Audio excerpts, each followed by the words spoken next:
안녕하십니까? 문답식으로 풀어보는 교과 공부의 유진환입니다. 오늘은요, 2023년 4기의 제7과 공부가 되겠고요. 제목은 내 이웃을 향한 선교라는 제목으로서 오늘 교과 공부를 함께 해 보겠습니다. 제7과 내 이웃을 향한 선교라는 제목 하에서 서론을 한번 본다면은요, 누가복음 10장 25절부터 37절에 있는 기록을 가지고 오늘 공부가 되겠는데요. 거기에는 율법사와 예수님과의 영생에 관한 대화가 이어집니다. 근데 그 대화 가운데서 이웃에 대한 사랑이 얼마나 큰 일이면 중요한 일인지를 이 공부를 통해서 보게 된다는 것입니다. 그래서 오늘 기억절에는 이런 말씀입니다. 대답하여 가로되 내 마음을 다하며 목숨을 다하며 힘을 다하며 뜻을 다하여 주 너의 하나님을 사랑하고 또한 내 이웃을 내 자신과 같이 사랑하라 하셨나이다. 누가복음 10장 27절에 있는 말씀이지요. 여기서 오늘 공부와 연관시켜 보면은 내 이웃을 내 자신과 같이 사랑하라는 것입니다.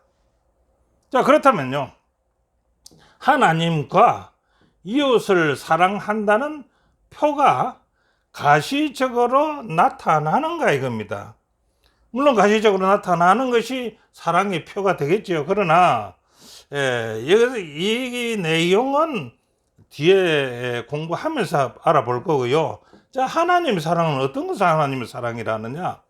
하나님을 사랑한다는 것은요, 무엇입니까? 우리의 마음과 영혼과 몸과 생각을 온전히 드린다는 것을 의미한다라고 저자는 얘기합니다.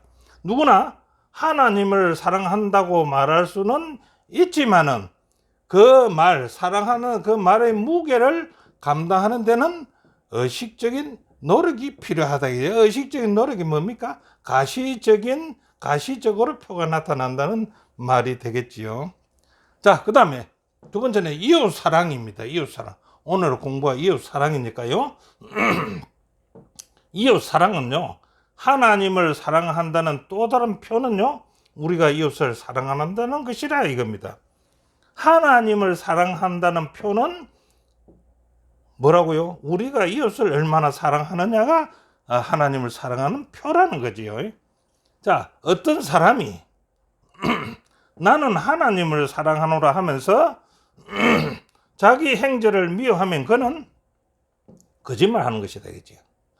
하나님을 사랑한다가 하고 자기 행제를 미워하면 그는 거짓말하는 것이다. 왜요?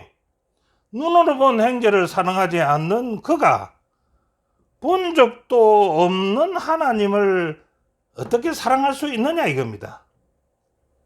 또 바울은 이렇게 말합니다. 온 율법은요, 내 이웃 사랑하기를 내 자신같이 하라고 하신 그 말씀에서 이루어졌다라고 기록하고 있다는 것입니다. 그래서 이것을 생각하면서 이번 공부는요, 어떤 공부가 된다고요? 내 이웃을 내 자신과 같이 사랑하라는 이 교훈이 우리 삶에 어떻게 적용될 수 있는지를 살펴보는 것이 오늘 공부가 되겠습니다.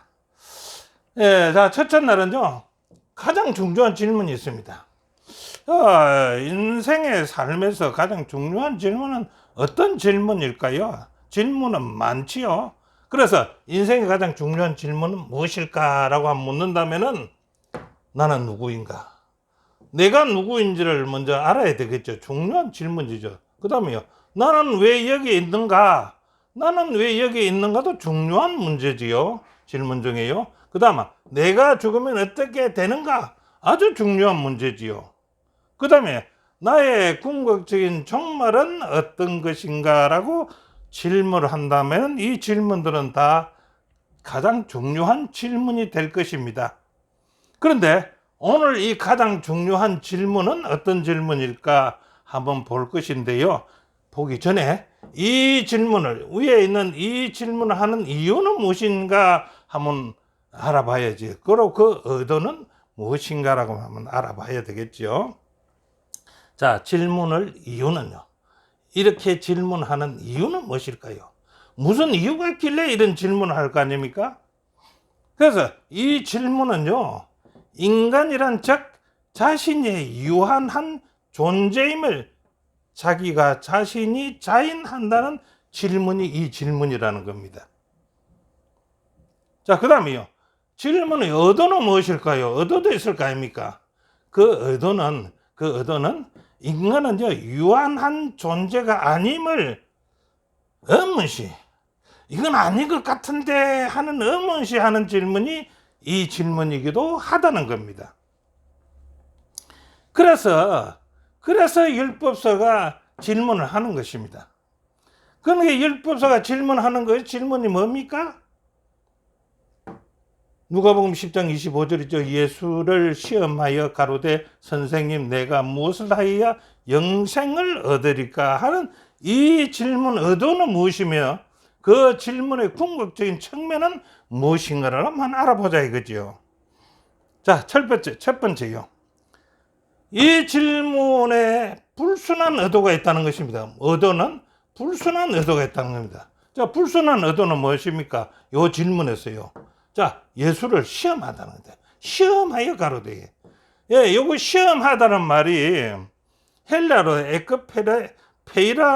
페이로조라고 얘기한다는 겁니다. 그런데 이 헬라어 에크페이라조라는 말은요, 어떤 뜻에서 나오냐 그러면 철저히 시험하다는 뜻이에요. 철저히 시험하다. 그냥 대충 시험하는 것이 아니고 철저히 시험하다. 그 이 철저히 시험하다는 말을 갖다가 우리 시대의 소망 497페이지는 이 시험하다를 갖다가 어떻게 요약을 했냐 그러면요, 율법사가 예수님께 던진 이 질문은요, 종교 지도자들이, 그러니까 이 율법사가 속해 있는 그 종교 지도자들이 주도 면밀하게 모여서 모의하고 의논하고 한 결과를 갖다가 누굽니까? 이 율법사가 예수님께 시험해서 묻는다는 겁니다. 예, 별로 좋은 의도는 아니죠. 예, 불순한 의도입니다. 그러면요, 이 질문에 궁극적인 측면도 있느냐? 예, 궁극적인 측면이 있다는 것입니다. 그럼 궁극적인 측면은 무엇입니까? 예수를 시험해 걸어 선생님 내가 무엇을 해야 영생을 얻을까? 이 모의해서 하는 질문인데 거기에서도 긍정적인 측면이 있다는 것입니다. 뭘까요? 무엇을 하여야 영생을 얻으리까? 율법사회의 질문은요, 우리 인생에 살아가는데 가장 중요한 질문이라는 겁니다. 가장 문제인 영생에 관한 문제를 예수님께 질문했다는 겁니다. 야, 이것을 가만히 보면 우리도 이게 대한 관심이 많지 않습니까? 무엇을 해야 영생을 얻으리까라는 이게 가장 중요한 질문이라는 겁니다. 자, 불순한 의도로 질문하는 율법사를 예수님은 그러면 어떻게 보았을까? 이 불순한 의도를 가지고 궁극적인 질문이겠지만 불순한 의도를 가지고 예수님께 질문했던 그 율법사가 불순한 의도로 질문한 것을 예수님이 모를까요? 알고 있지요. 그런데 율법사를 예수님은 어떻게 보았을까? 그 불순한 질문을 하는 그 율법사를 예수님이 이렇게 생각했을 겁니다. 야, 잘 됐다. 너가 나한테 말을 걸어왔어? 그럼 우리 한번 대화를 한번 해보자 하고 선교적 의도를 생각했다는 겁니다.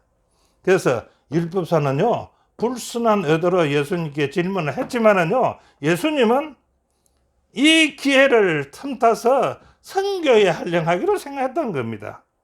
예수님은 항상 선교의 마음을 가지고 계셨기 때문에 이 율법사에게 말 잘 걸어왔다. 한번 대화를 한번 해보자. 내가 너에게 선교를 하겠다 해서 율법사의 질문을 선교에 활용했다는 것입니다. 얼마나 좋은 찬스였습니까?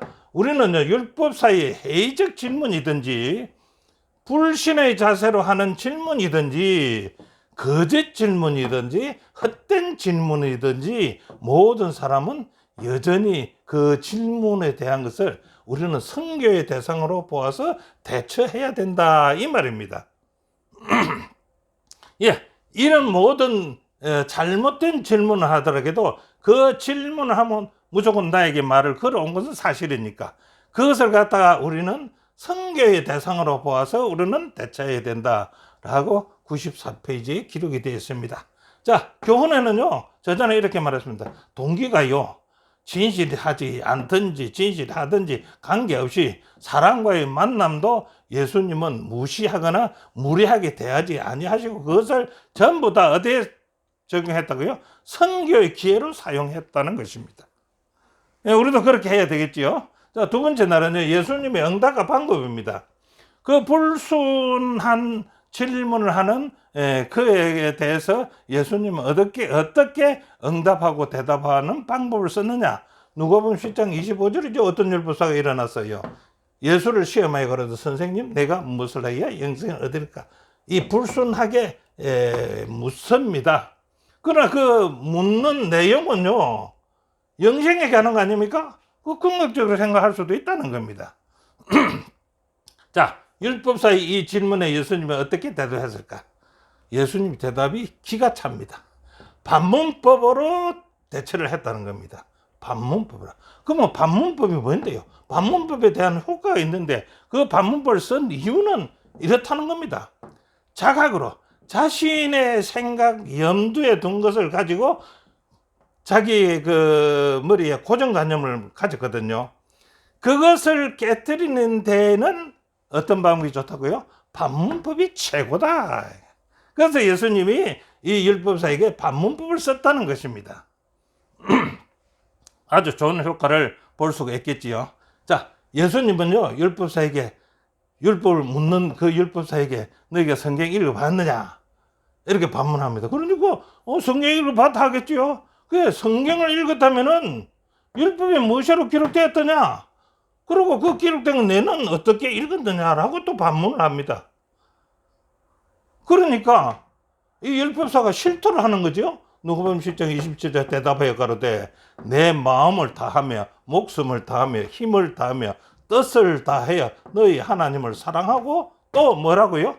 내 이웃을 내 몸같이 사랑하라 하였나이다. 실토를 하는 겁니다. 자, 내 이웃을 내 몸같이 사랑하라 하였다라는 것이 성경이 기록되어 있다는 것을 율법사는 예수님에게 대답을 합니다. 자, 성경은요, 영생에 관한 무엇이라 기록되었으면 우리는 그것을 어떻게 읽었냐. 우리도 어떻게 읽었냐 이거죠. 우리도 요한복음 5장 39절을 많이 읽지요.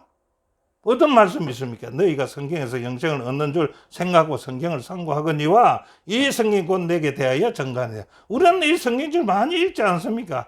많이 읽으면서도 이 율법서와 같은 생각을 가졌을까요? 아니면 우리는 하나님을 사랑하면서 성경에서 영생을 얻는 줄 알고 성경을 계속 공부합니까? 예, 저자는 이렇게 권변을 합니다. 하나님은 우리에게 당신의 말씀을 주셨습니다. 성경을 주셨습니다. 그 안에는 우리는 어떻게 살아야 하는지, 다른 사람을 어떻게 대해야 하는지, 어떻게 하면 영생을 얻을 수가 있는지에 대해 알아야 할 모든 진리를 그 성경 안에서 찾을 수가 있다라고 말합니다. 물론요, 교사와 목사와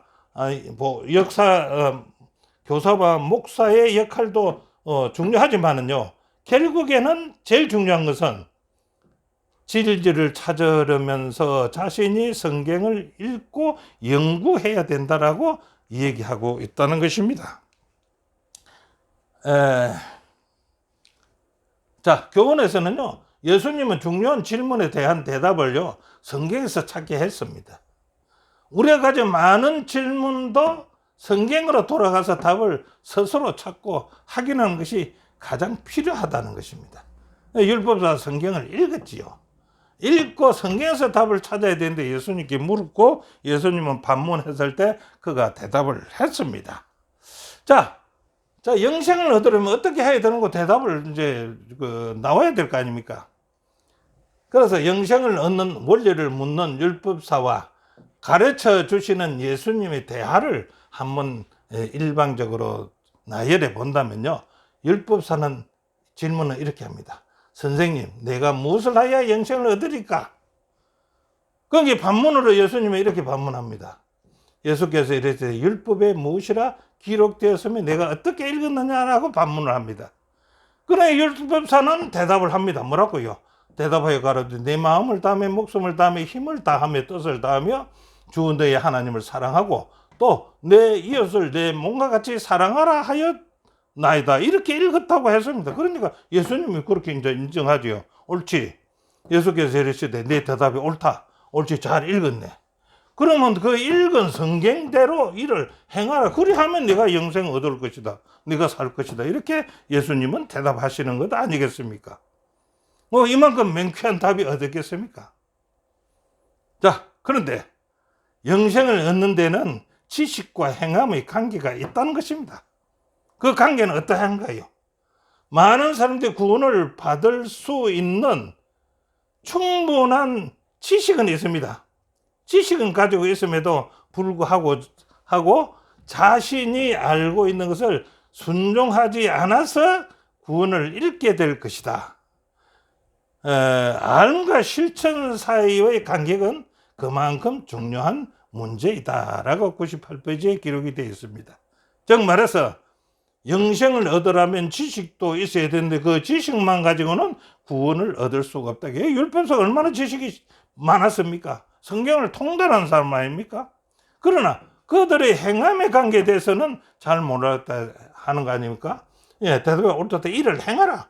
행하지 않았기 때문에 행하라. 그래 하면은 구원을 얻으리라는 거 아닙니까? 예, 그래서 행함과 지식은 그만큼 중요한 문제가 있다라는 겁니다.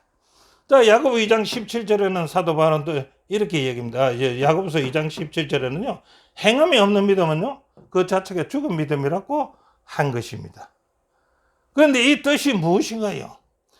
그 뜻을 만일 형제나 자매가 헐벗고 일용할 양식이 없는데 너희 중에 누구든지 그에게 이르되 평안히 가라, 덥게 하라, 배부르게 하라, 먹기도 해라. 그래 한다면은 그것이 행함이 있는 것입니까? 그 몸에 쓸 것을 주지 아니하면 무슨 유익이 있겠느냐 얘기입니다. 그래서 그 행함은 그것들이 필요한 것을 나누어 주는 것이 행함의 믿음 아니냐 이겁니다. 자, 믿음과 행함의 관계성을 한번 찾아볼까요? 야고보서 2장 17절부터 22절에 있는 말씀을 요약한다면 이렇습니다. 야고보 2장 27절에 행함이 없는 믿음은 그 자체가 죽은 것이라고요. 18절에는 행함이 없는 믿음은 믿음이 아니라고요. 19절에는 귀신들도 하나님 한 분이라는 줄 알고 믿습니다. 그 믿고 있어요. 자, 20절은 행함이 없는 믿음은 헛것이라고 했습니다. 21절은 아브라함은 아들을 제단에 드릴 때에 행함으로서 어렵다 함을 얻었다는 것입니다. 22절은 행함이 믿음을 온전케 한다고 했습니다. 믿음만 있다고 하면 안 된다. 그죠? 믿음이 행함이 했을 때 그 믿음은 온전한 믿음이 된다는 말씀이 되겠지요. 자, 교훈에는요, 진정한 믿음은요, 교리나 지식을 아는 것이 아니라는 겁니다. 그것을 실천하고 행하는 것이 믿음이라는 거지요. 영생을 얻기 위해서는 내가 가진 믿음을 실천하는 것이 필수 요소다라고 저자는 얘기하고 있습니다. 자, 넷째 날은요, 내 이웃을 내 몸과 같이 사랑하라는 겁니다. 이제 본격적인 내 이웃 사랑이지요. 하나님의 정부의 기초를 이루는 강령은 무엇인가요? 우리 강령이란 말을 잘 아시는 분도 계시지만은 조금 잘 모르시는 분이 있을까 해서 제가 여기에 적어놨는데 근본이 되는 큰 줄기라는 것입니다. 근본이 되는 큰 줄기. 바다에 사시는 분은 잘 알겠지만은 고기를 잡을 때 어망에 맨 앞에 있는 아궁이를 쫄라대는 것이 그것을 갖다가 강령이라고 얘기할 수가 있다는 것입니다. 예. 마태복음 20장 37절에 주 너의 하나님을 사랑하라. 이것이 크고 첫째 되는 계명이죠. 그럼 두 번째 계명은 무엇입니까? 내 이웃을 내 몸과 같이 사랑하라는 것입니다. 이 두 계명이 온 율법과 선지자의 강령이라는 겁니다. 예. 무슨 말씀인지 이해가 가시죠? 이 두 율법이 하나님을 사랑하고 내 이웃을 내 몸같이 하라는 이것이 하늘의 계명이라는 것입니다. 자, 둘째 계명이 내 이웃 사랑이 중요한 이유는 무엇입니까? 둘째 계명. 내 이웃을 내 몸같이 사랑하라는 것은요. 내 이웃을 내 몸과 같이 사랑하라. 이를 행하라. 그리하면 살리라고 했지 않습니까? 내 이웃을 내 몸같이 사랑하지 아니하면은 살 수가 없다는 거지요. 예. 그 다음에 누가복음 10장 27절 28절에는 이것을 행하면 영생을 얻을 수 있다고 말씀하시는 것이 누가복음 10장 27, 28절입니다. 자, 실물교훈은 이렇게 말합니다. 사랑은요, 하늘과 땅에서 하나님의 정보의 기초를 이루는 원칙이라고 했습니다. 그러므로 이것을 또한 그리스도인의 품성의 기초가 되어야 한다라고 말합니다. 오직 이것만이 그리스도인을 견실하게 하고 보호해 줄 수 있다라고 말합니다. 이 사랑만이 시련과 시험을 견뎌낼 수 있게 해준다라고 얘기합니다. 자, 예수님께서는요, 이웃 사랑에 대해 말씀하신 것을 성경은 어떻게 뒷받침해 주는가 라고 한번 알아볼까요? 갈라디아 5장 14절. 온 율법은 내 이웃 사랑하기를 내 몸과 같이 하라고 했다는 거예요. 미가 6장 8절은 여호와께서 내게 구하시는 것이 오직 공의를 행하며 인자를 사랑하라. 근데 이 인자를 사랑하라 이 말은 예, 잘못 읽으면 큰일 납니다. 인자라는 것을 어떤 사람들한테 물어보면 예수님을 가리키는 거 아니냐 이렇게 이야기하는데 그것 아닙니다. 인자는 의질인자 자비로울 자자입니다. 그래서 공의를 행하면서 의지고 자비로움으로서 이웃을 사랑하라는 것입니다. 그 다음에 요한일서 4장 20절은 누구든지 하나님을 사랑하노라 하고 그 행제를 미워하면은 이는 거짓말하는 자라 했습니다. 예, 보는 바 그 행제를 사랑하지 아니하는 자가 어떻게 보지 못한 하나님을 사랑할 수가 있겠느냐 이 말입니다. 하나님을 사랑하는 자는 또한 그 행제를 사랑하는 자다라고 얘기합니다. 자, 사도 바울은요, 의인은 믿음으로 말미암아 살리라고 했지요. 라는 그 의미는 그럼 무엇일까요? 의인은 믿음으로 살리라는 그 의미는요, 믿음은요, 숨겨져 있거나 알려지지 않거나 다른 사람들에게 보이지 않는 어떤 것이 아니다. 보이지 않고 숨겨져 있다면 그것은 믿음이 아니라는 것입니다. 바울이나 미가나 요한이 기록한 믿음의 실체는 분명히 실제적이고 가시적인 행위에서 나타난다라고 말하고 있습니다. 저자는 100페이지에 이렇게 적어놨습니다. 자, 교훈은요, 그리스도인이 믿음으로 사는 것을 보이는 행동에서 나타난다. 하나님을 사랑하는 마음은 다른 사람에 대해서는 대하는 방식에서 확인이 된다는 것입니다. 네 믿음이 있느냐 없느냐. 예. 자, 그 다음에 다섯 번째는요, 오늘날의 선한 사마리안. 예. 예수님의 마지막에요, 이 율법사에게 선교하기 했는데 그 선교하면서 이 참 좋은 사마리아, 선한 사마리아의 예를 들어줍니다. 이는 어떤 책에 보니까 그 당시에 예수님 그 당시에 최근에 일어났던 사항이랍니다. 이 선한 사마리아인 사건이요. 예, 오래된 기고 비유적으로나 어떤 그런 것이 아니라 실제적으로 일어났던 이 일이 있었다는 것입니다. 자, 예수님은요, 율법사의 대답을 무엇이며 예수님은 어떤 당부를 하셨는가 한번 볼까요? 율법사의 대답. 내 이웃을 내 몸같이 사랑하라 하였나이다 하고 예수님께 대답합니다. 그럼 예수님의 반응은요, 예수께서 이르시되 내 대답이 옳다, 이를 행하라. 그러하면 살리라고 대답해 줍니다. 율법사의 질문 또 이랬으면, 그러면 내 이웃이 누구니까? 라고 질문을 합니다. 반문을 합니다, 이제. 그러니까 이 질문에 예수님이 이렇게 대답하지요. 이 질문을 하는 율법사는 예수님을 함정에 빠뜨리고 자신의 지식을 과시하고 싶은 마음에서 이 질문을 했다는 겁니다. 그러나 예수님은 여기에서 함정에 빠질까요? 아니죠. 예수님은 이렇게 대답합니다. 누가복음 10장 30절부터 31절에 있는 말씀에서 선한 사마리아인을 이 얘기를 해줍니다. 이 선한 사마리아인의 이 얘기를 다 한다면 시간이 없으니까 여러분들이 성경 누가복음 10장 30절부터 37절을 읽으면은 이 선한 사마리아인의 일이 기록되어 있으니까 읽으면 될 거라고 저는 생각하고 여기 이 얘기는 그만두겠습니다. 자, 10번의 질문이 누가 우리의 이웃인가 이겁니다. 누가 우리의 이웃인가? 자, 실물교회는 그 대답을 이렇게 합니다.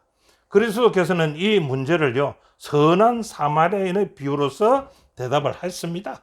그분은요, 우리의 이웃이 우리가 속한 교회의 교인이나 우리와 같은 믿음을 가진 사람들만을 의미하지 않는다고 가르쳤다 이겁니다.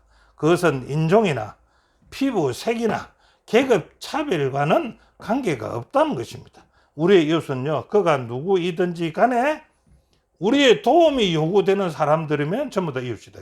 우리의 이웃은 역경으로 말미암아서 매를 맞고 상함을 받는 모든 사람들을 말한다고 했습니다. 하나님의 소유물인 모든 사람이 우리의 이웃이라고 대답한다는 것입니다. 이게 실물교훈 376페이지에 있는 말씀입니다. 자, 오늘의 사마리아는 누구일까요? 여러분들 개개인이 오늘의 사마리아인이 되어야 되지 않겠습니까? 우리 주변의 다른 사람들로부터 부당한 대우를 받는 사람들을 살피는 사람, 그들을 돕기 위해 할 수 있는 모든 것을 베푸는 사람이 오늘의 사마리아인이라고 말씀하고 있습니다. 자, 시대의 소명에서는요, 우리의 이웃은 우리의 도움을 필요로 하는 모든 사람이다. 대적에게 상처받아 죽게 된 영혼은요, 누구나 우리의 이웃이다. 하나님의 소유인 모든 사람은 다 우리의 이웃이다라고 시대의 소망 503페이지는 말하고 있습니다. 자, 교훈에서는요, 진리를 하는 것보다 실천하는 것이 더 중요하다고 했습니다.